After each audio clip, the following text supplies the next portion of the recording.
జై భీమ్ జై భీమ్ జై భీమ్ జై భీమ్ జై భీమ్ జై భీమ్.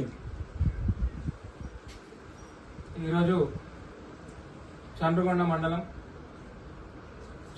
ఉన్నటువంటి మిత్రులందరికీ జై భీములు తెలియజేసుకుంటూ ఈరోజు సోషల్ మీడియా సందర్భంగా చాలా పోస్టులు చాలా విధంగా చూస్తున్నాం.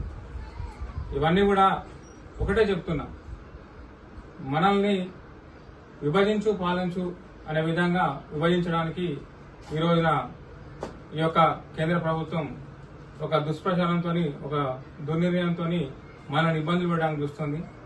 మన దళిత సోదరులందరికీ ఒకటే చెప్తున్నాం, మన అంబేద్కర్ వాదులకు మనువాదులకు మధ్య యుద్ధమే తప్ప ఇది మాలా మాదిగల మధ్య యుద్ధం కాదు.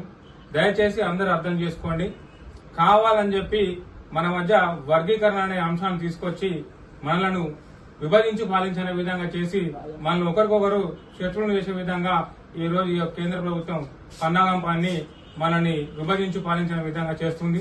ఈ యొక్క విషయాన్ని ప్రతి ఒక్క మాల సోదరుడు మాదిగ సోదరులు అందరూ కూడా అర్థం చేసుకుని వారి యొక్క కుట్రలో భాగంగా మనము వాళ్ళు వేసే పాశకులు పడకుండా వాళ్ళని తరిమి కొట్టి మనము వర్గీకరణకు వ్యతిరేకంగా పోరాడి అదే విధంగా రేపు క్రిమిలేయర్ వస్తే మన పరిస్థితిని కూడా అర్థం చేసుకోవాలి. క్రిమిలేయర్ ను కూడా మనం వ్యతిరేకించి మనం రాజ్యాంగాన్ని కాపాడుకోవాల్సిన బాధ్యత ఉంది. కాబట్టి ప్రతి ఒక్క మాల మాదిగ సోదరులు ఉపకులాలు ఉన్నటువంటి అందరూ కూడా అన్నదమ్ములే కలిసి ఉండి ఈ యొక్క వర్గీకరణ వ్యతిరేకంగా పోరాడాల్సిన అవసరం ఉందని ఈ సందర్భంగా తెలియజేసుకుంటున్నాను. జై భీమ్ జై జై భీమ్.